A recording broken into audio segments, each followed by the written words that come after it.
You need a husband, and I need a mama, said the little girl to the mail-order bride nobody wanted. The words cut sharper than the Dakota wind. Linda Whitford stood on the empty platform. The train was gone. The man who had promised her a new life had vanished.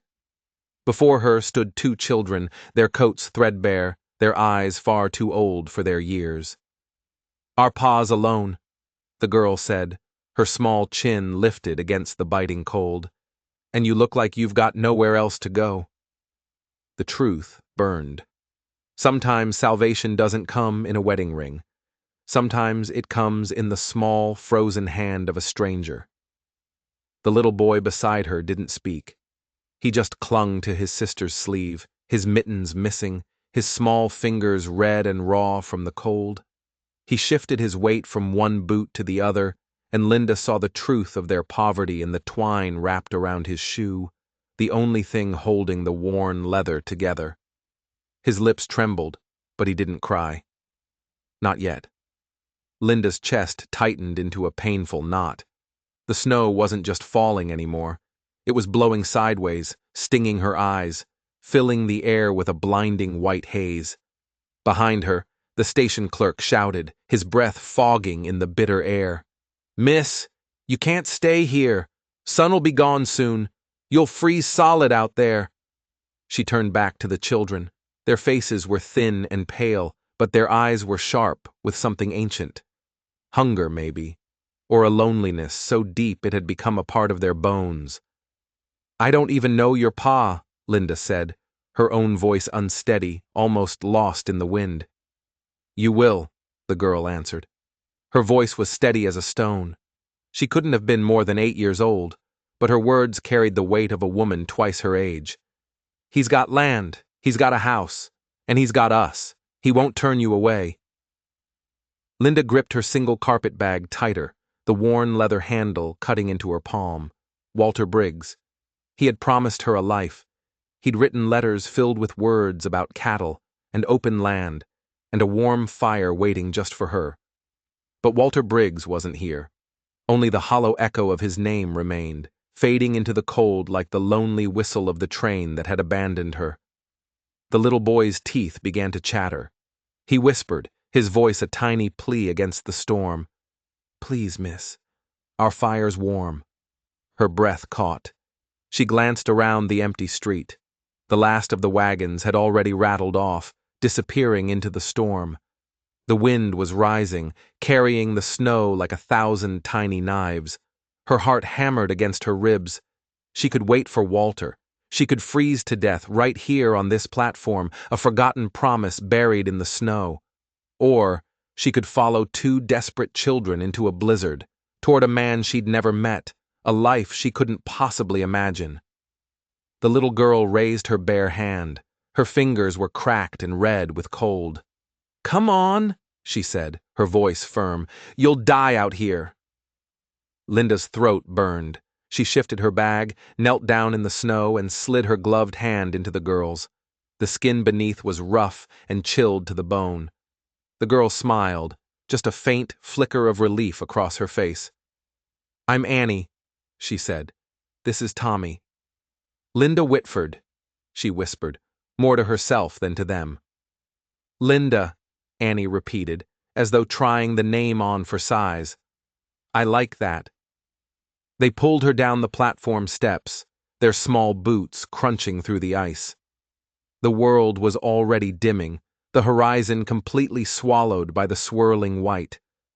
Snow clawed at her skirt, and the wind whipped her bonnet strings against her cheek until they stung. Her boots sank deep into the drifts with every step. But ahead, faint through the storm, she saw it. A thin, hopeful line of smoke rising from a distant chimney. A promise. Her heart pounded as the children led her forward, step by painstaking step, into a storm that had no mercy. She thought of Walter's letters, of the emptiness he had left in his place.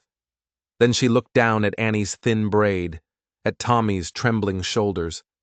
Whatever lay at the end of this road, it had to be better than dying alone. And so, Linda followed. The storm howled louder, swallowing the station, swallowing her past, swallowing everything but the two small hands holding tight to hers. The snow was falling even harder when they reached the fence line. The boards leaned sideways, patched with rope, groaning under the weight of the wind. Beyond it, through the shifting veil of white, Linda saw a house. It was low and weathered, its roof bent in places like a man's back after years of hard labor. But smoke rose from the chimney, a steady curl against the gray sky. For a heartbeat, Linda felt a tremor of relief. Fire, shelter, a chance. Annie pushed the gate open with her shoulder and led them through. Tommy stumbled in a deep drift, his small hands clutching Linda's skirt until she lifted him into her arms. His body was light, frighteningly so. She could feel the sharp angles of his bones through his thin coat. He laid his head on her shoulder, trusting her completely, even though she was still a stranger. He was so tired. They were all so tired. The cabin door opened without a knock. Heat rolled out, rich with the smell of wood smoke and baking bread. The inside was a single room, dim but alive. A cast-iron stove glowed red in the corner. A long wooden table stretched down the center, its surface scarred with years of use. It wasn't elegant, but it was a home. Linda stopped just inside the threshold, stamping the snow from her boots. Her hands trembled as she clutched her worn carpet bag. She had no idea what to expect, but it wasn't this. This strange mix of comfort and deep, aching emptiness, as if the very walls were waiting for someone to fill the silence. A door at the far end of the room opened. A man stepped through, brushing snow from his shoulders. He was tall, broad in the chest and arms, his shirt sleeves rolled up despite the bitter cold. His hair was dark, his face cut with the lines of work and wind and worry. A thin white scar ran across his brow, but it was his eyes that stopped her cold. They were gray, steady, and utterly unreadable. "Pa," Annie said, her voice bright as she tugged Linda forward. "We brought her." The man's gaze flicked over Linda once. It was a measured look, but it didn't linger. He didn't ask who she was. He didn't ask why she was standing there, dripping melting snow all over his floor. Instead, he just nodded toward a chair by the stove. His voice was low, carrying a quiet weight of command. "Sit." Linda hesitated. Her pride, what was left of it, wanted to resist. But the fire's glow reached for her bones, and her legs ached from fighting the storm. She set her bag down, lowered herself into the chair, and felt the warmth begin to seep into her frozen skin. The man ladled soup from a pot on the stove and placed the steaming bowl on the table in front of her. He did it all without a single word. Steam rose, carrying the smell of onions and carrots and slow-cooked meat. She managed to murmur a, "Thank you," but he didn't answer. He just returned to a workbench in the corner, picked up a block of wood and a small, sharp knife, and began to carve in slow, precise strokes. The children curled up on a worn rug before the fire, whispering and stealing glances at Linda. Their faces glowed in the light, their small bodies finally relaxing now that they were safe from the storm. Linda lifted the spoon and tasted the soup. It was plain, but the heat of it filled her chest, steadying her. For the first time all day, the ice that had formed around her heart began to thaw. Still, the questions gnawed at her. Who was this man, Elias Monroe? Why hadn't he been at the station? Was he the one who had written to her? And what kind of life was waiting for her here, in this house built on silence and wood smoke? The only sounds were the hiss of the stove, the scrape of the man's knife against wood, and the children's hushed giggles. The storm battered the walls outside, but inside, the quiet was heavier than any wind. Linda finished the soup, setting the spoon down carefully. She folded her hands in her lap, feeling the weight of his silence pressing down on her. This wasn't a welcome. Not yet. It was just the mercy of a warm meal. But sometimes, mercy is the first step toward finding a home. The neighbors started whispering before the first week had passed. Linda could feel their eyes on her every time she walked into the small, wind-whipped town. Their stares were as sharp as knives, carrying judgment in their silence. Women in dark bonnets would lean closer to one another at the general store, their voices dropping to hushes the moment she stepped through the door. Men on the boardwalk would stop their conversations mid-sentence, their gazes sliding over her as if she were both a curiosity and a warning. It wasn't just her plain dress or the fact that she was a stranger. It was the story that had arrived before she did. The mail-order bride who showed up for a man who wasn't there. The woman who followed 2 children home like a stray dog. She wasn't a bride. She wasn't a widow. She was something else. Something that didn't fit. Someone who didn't belong to the story the town wanted to tell. At first, Linda tried to ignore it. She buried herself in chores, scrubbing floors until her knuckles were raw, mending shirts until her fingers bled, learning the hard rhythms of the farmhouse. She rose with the dawn to light the fires, bake the bread, and sweep the floors. The children followed her like loyal shadows, their trust growing with each passing day. Annie started leaving her small, clumsy drawings of flowers under Linda's pillow. At night, Tommy would fall asleep in her lap by the fire, his small hand clutching her arm as though she were already his mother. But Elias remained distant, a ghost in his own home. He spoke little, his words always measured and brief. He accepted her labor, he nodded at her care for the children, but his eyes stayed guarded. His heart was locked behind a wall she couldn't see, a wall she couldn't climb, and that wall hurt more than all the whispers in town combined. One evening, Linda carried a bucket of scraps out to the hogs. The sun was sinking low, bleeding orange across the snow, the air brittle with cold. As she turned back toward the house, she saw them, 2 figures standing near the fence line, neighbors, bundled against the cold, just watching. When they realized she'd spotted them, they pretended to talk, their eyes never leaving her. Linda felt a hot flush of shame and defiance rise in her chest. She tightened her grip on the bucket until her knuckles went white. She wanted to shout at them, to tell them she was more than what they whispered about. But the words lodged in her throat, heavy as stones. Later that night, Elias sat at the table, carving another piece of wood, his face hidden in the shadows. Linda dried the last dish, her hands raw from the harsh lye soap. She watched him, the steady rhythm of his knife, the muscles in his forearm tightening with each stroke. Finally, she spoke. Her voice was quiet, but it carried across the room. "Do you hear them out there?" The whispers. Elias didn't look up. "I hear plenty." "And you say nothing," she said, her words sharpening. "You let them think I'm some mistake left on your doorstep." The knife paused. Slowly, Elias set it down. His gaze lifted to hers. For the first time, she saw something crack in those cold, gray eyes. A pain so deep and hidden it took her breath away. "You think words will stop them?" he said, his voice low and steady. "You think I haven't carried whispers my whole life? Let them talk. They don't matter." Linda's throat tightened. She wanted to believe him, but the weight of being unwanted was a heavy burden. "They matter when your children hear them," she said, her voice shaking. "They matter when they grow up believing their mama was nothing more than a rumor." Silence filled the room, thick and unyielding. The fire popped in the stove.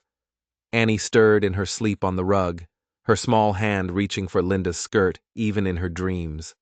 Elias leaned back in his chair, the shadows deepening around him. "Then prove them wrong," he said at last. The words struck her harder than the cold. Prove them wrong. Linda stood there, her heart pounding. She knew this wasn't a welcome. It wasn't an embrace. It was a challenge, a line drawn in the snow. And she would not step back, because for the first time in her life, she had something worth fighting for. The storm came without warning. One morning the sky was pale and clear.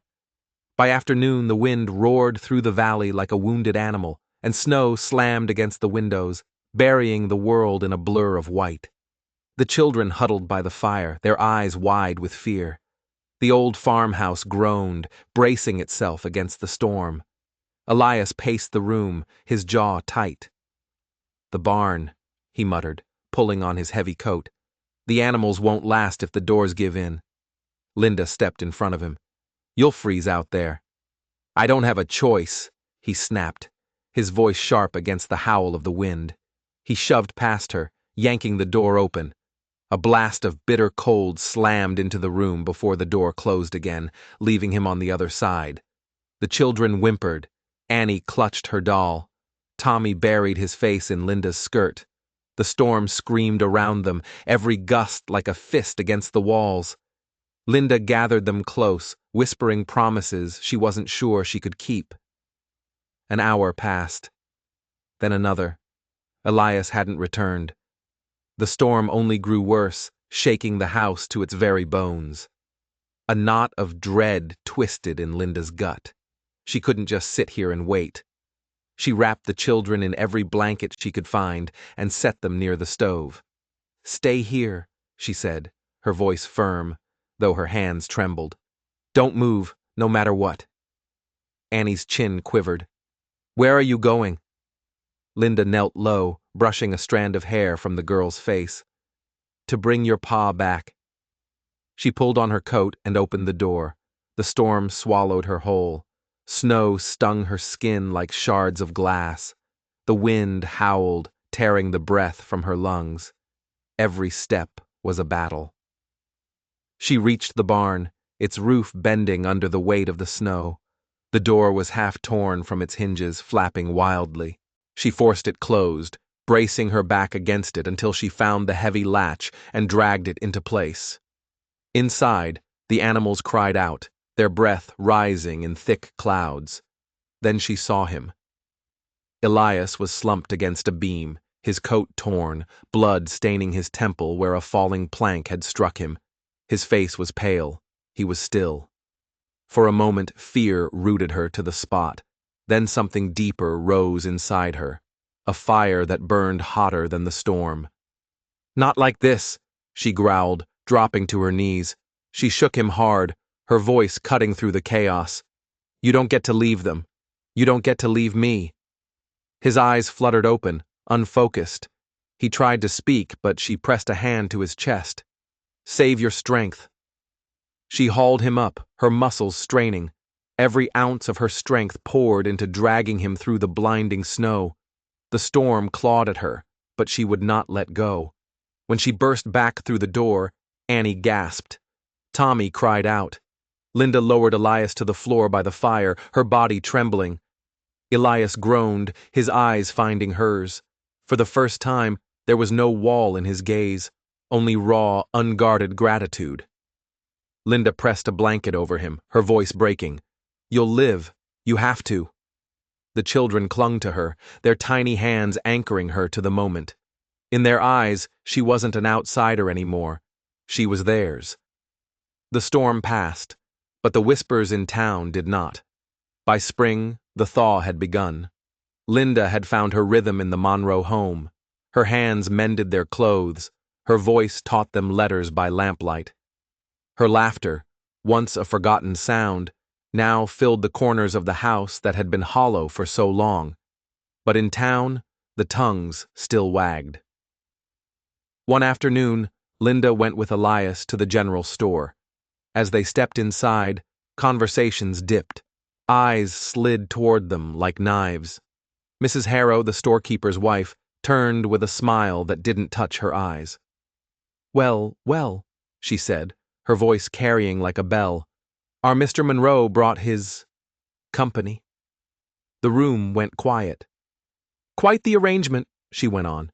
"A woman under his roof, children calling her mama, and not a ring in sight." The words struck Linda like a slap. Shame burned her face. She felt the weight of every stare, every whisper. She wanted Elias to speak, to defend her. But he said nothing. He placed coins on the counter for flour, turned, and nodded toward the door. The silence on the wagon ride home was louder than any argument. That night, Linda stood by the fire, her carpet bag heavy in her hands. Maybe she didn't belong here after all. But then she saw him. Elias sat on the porch, a lantern casting his face in gold. In his rough hands he held Tommy's little red scarf. He pushed a needle through the wool, stitch by steady stitch. His scarred fingers were careful, deliberate. He could have given it to her to mend, but he hadn't. This was his work, his care. No one was watching, but he was still mending something broken. Love doesn't always speak. Sometimes it mends things in silence. Linda's grip on her bag loosened. The next week, Elias returned from the fields and set something folded on the table. It was a faded cotton apron, worn soft with years of use. "It belonged to Mary," he said, his voice low. "She wore it every day. I don't have a ring, Linda, but I have this land. I have my children, and I have faith that you're the piece we've been missing." Tears blurred her vision as she lifted the apron. "Then I'll wear it," she whispered. From the doorway, Annie's voice piped up, small but steady. "Does this mean you're staying?" Linda knelt, clutching the apron to her chest. "It means I'm your mama now," she whispered, her voice breaking. "No matter what the town says." Annie's arms flung around her neck. Tommy pressed close, burying his face in her shoulder. Elias stood behind them, a man of few words, but his eyes shone with a pride that spoke louder than any vow. That night, Linda stepped onto the porch. She hung 2 small wooden birds, carved by Elias and the children, from a beam. They swayed gently in the wind, a promise. For the first time since stepping off that train, she felt it deep in her bones. She was home. But just as spring stretched its first green fingers through the thawing earth, a man named Arland Pike rode into their yard. His grin was sharp and cruel. "Well now," he drawled, his gaze sliding over Linda. "Seems the rumors are true. Monroe's shacked up with the bride nobody wanted." Linda's grip tightened on the porch railing. Annie and Tommy hid behind her skirts. Elias stepped out from the barn, an axe in his hand. "If you came about the south boundary, speak plain. If you came to insult my family, turn your horse and ride." Pike laughed. "Family? The town doesn't take kindly to arrangements without papers. Reputation is everything, Monroe. And hers?" His eyes cut to Linda. "She hasn't got one worth keeping." The men behind him chuckled. The sound sliced through Linda's chest. But now, 2 small faces were pressed against her skirts, and she knew silence was no longer an option. She stepped forward. "You think a piece of paper makes me fit to care for these children? I walked into a blizzard for them. I mended, I fed, I taught them. A reputation doesn't save a child in a storm, Mr. Pike. But I did." The yard went still. Pike's smirk faltered. Before he could speak, Elias drove the axe blade deep into a log with a solid crack. His voice rang out like steel. "She stays, and if any man wants to take her from this house, he'll do it by looking me in the eye." The laughter died. Pike's men exchanged uneasy glances. He yanked his horse around, mud spraying from its hooves. "This ain't over," he spat, before riding off. That evening, the children were crowded into Linda's lap by the fire. Annie whispered, "You're our mama now, no matter what." Linda held them close, her eyes meeting Elias's across the room. This was more than survival. It was belonging. Weeks later, Elias found her by the creek. He didn't have an apron this time. He had a letter. "It's from a man named Walter Briggs," he said, his voice tight. Linda froze. Walter Briggs, the man who was supposed to meet her at the station. Elias's face was a storm cloud. "He says he's coming. He says he's coming for what's his." The letter felt like a ghost in her hands. The handwriting was familiar, the words a cruel echo of the promises that had lured her to this God-forsaken place. Walter Briggs was alive, and he was on his way. What does it say? Elias asked, his voice low and tight. He stood a few feet away, his arms crossed, a wall of muscle and suspicion between them. Linda's fingers trembled as she read the words aloud. My dearest Linda, circumstances kept me away, but my heart has remained true. I have secured a new homestead and will be arriving in 2 weeks' time to claim you as my bride. Claim you. The words made her stomach turn. Elias let out a short, harsh laugh that held no humor. So, the man you came for finally decides to show up. He looked at her, and the warmth she had come to rely on was gone from his eyes, replaced by a cold, hard distance. Guess you got what you wanted after all. Elias, no, she started, but he held up a hand, silencing her. You've been a help here, Linda. The children, they care for you. But a promise is a promise. You came here for him. I won't stand in your way. He turned and walked back toward the barn, his shoulders stiff, leaving her alone by the creek with the letter that felt like a death sentence. The next 2 weeks were a special kind of hell. The house, which had started to feel like a home, became a silent, cold prison.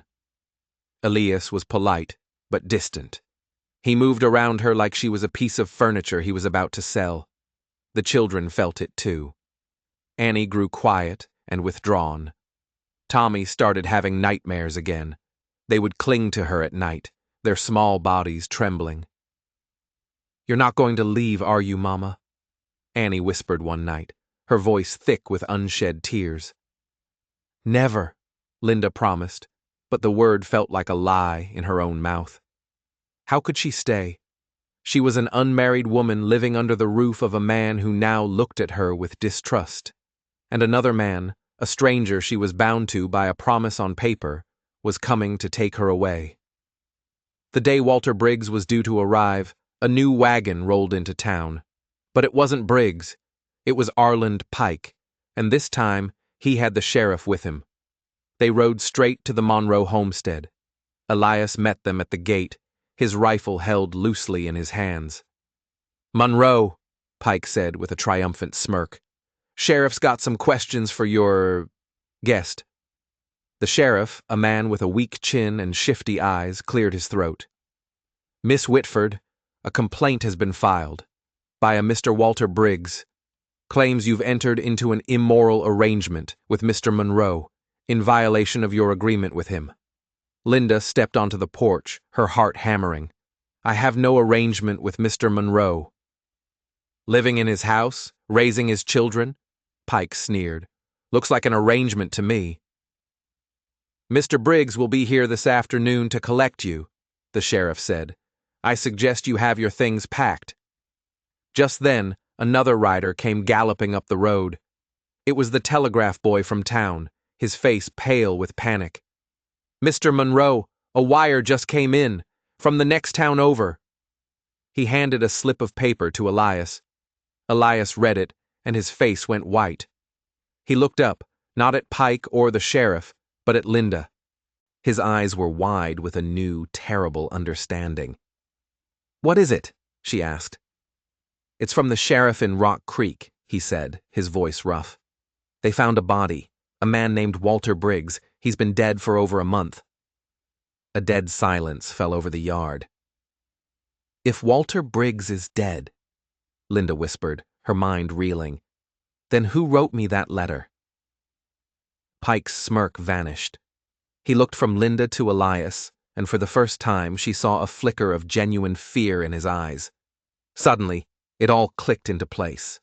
The letters from Walter, the convenient arrival of the children at the station, the way Pike was so determined to drive her away. You, Elias growled, turning on Pike. You wrote those letters. You used his name. I don't know what you're talking about, Pike blustered, but his hand was already inching toward his pistol. You knew Linda was coming, Elias continued, the pieces falling together with chilling speed. You knew Briggs was dead.